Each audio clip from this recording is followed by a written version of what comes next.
Well, ladies and gentlemen, my name is Tobias Ellwood, and I'm a conservative.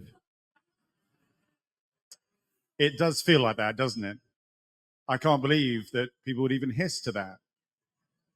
It is a pleasure to be here, and when we come to international security and indeed defense, there is far more that overlaps all the parties than divides us, and that's very important for us to understand.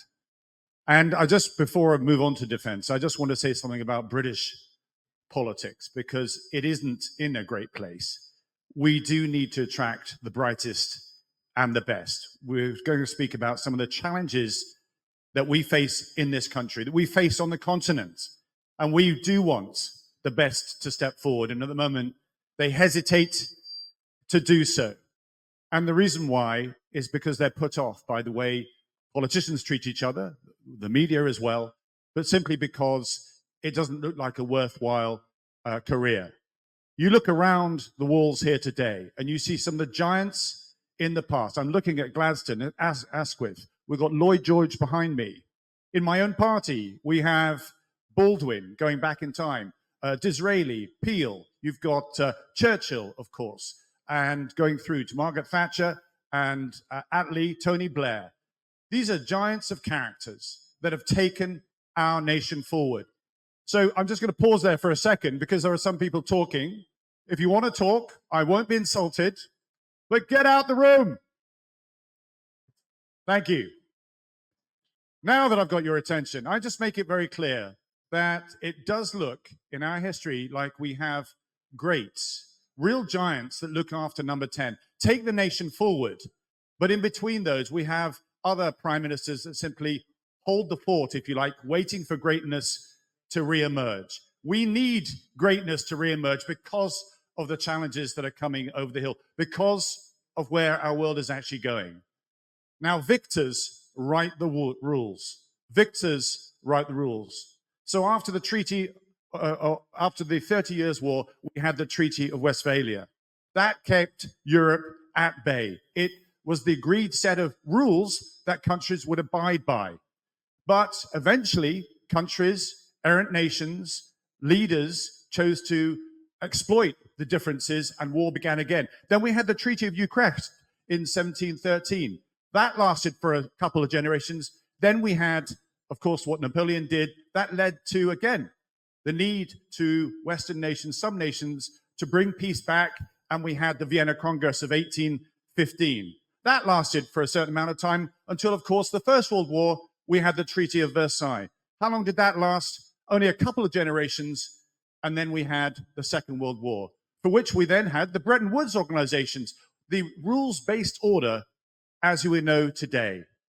And I say today that those very rules that we enjoyed are now being tested and now being exploited. They are out of date.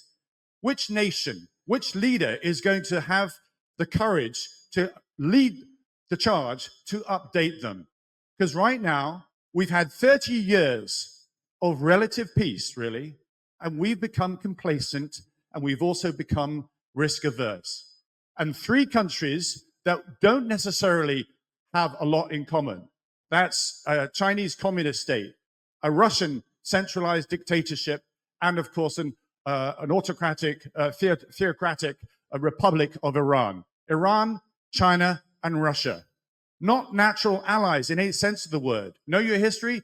Russia and China, they were at loggerheads over the interpretation of communism only a few decades ago. But the absence of us having a strategy as to how to update our global order means that it's fragmented and our world is looking like it could splinter into two spheres of competing influence. That is the wider challenge that we face.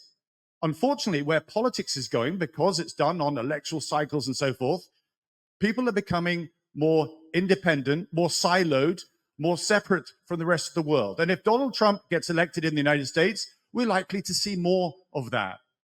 If ever there was a time for European nations to start to work together again, it is now. It is now. And Britain has a role to play. Whatever your views are on Brexit and so forth, that's the politics of it.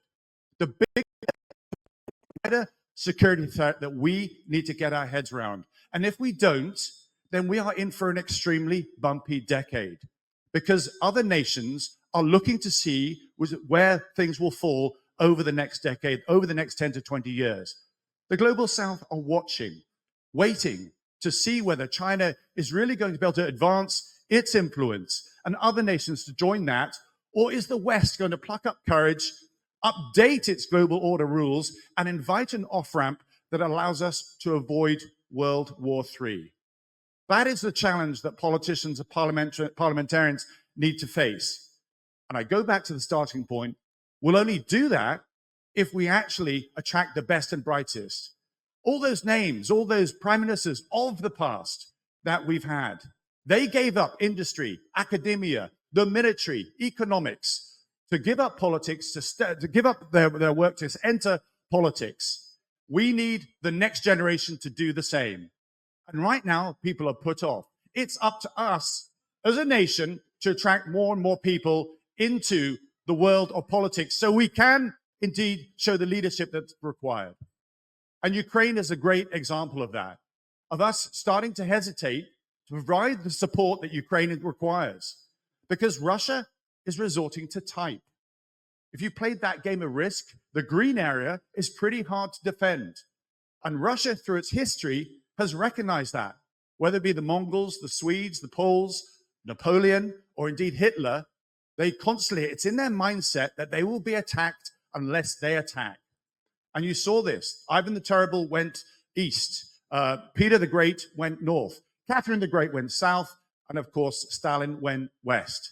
And all that Putin is doing is emulating his hero, Stalin, to extend his influence over Europe. And it does affect us. Look how food prices went up because those grain ships couldn't get out of Odessa. And it's not just Ukraine, it's other areas of conflict around the world where we're struggling to deal with the red lights that are flashing on the global order dashboard. We cannot continue to be so risk averse.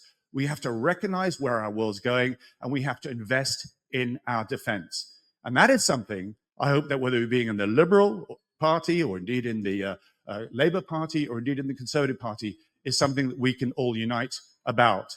Because if we don't, as I say, Russia will take advantage of our timidity. China will exploit its own interests in the East Asia. And of course, Iran will do the same in the Middle East as well. These are the challenges that we face. This is a statecraft that we now need to rekindle as we saw during the Cold War. That's what I'd like to see any government do, whatever happens the next election. Thank you.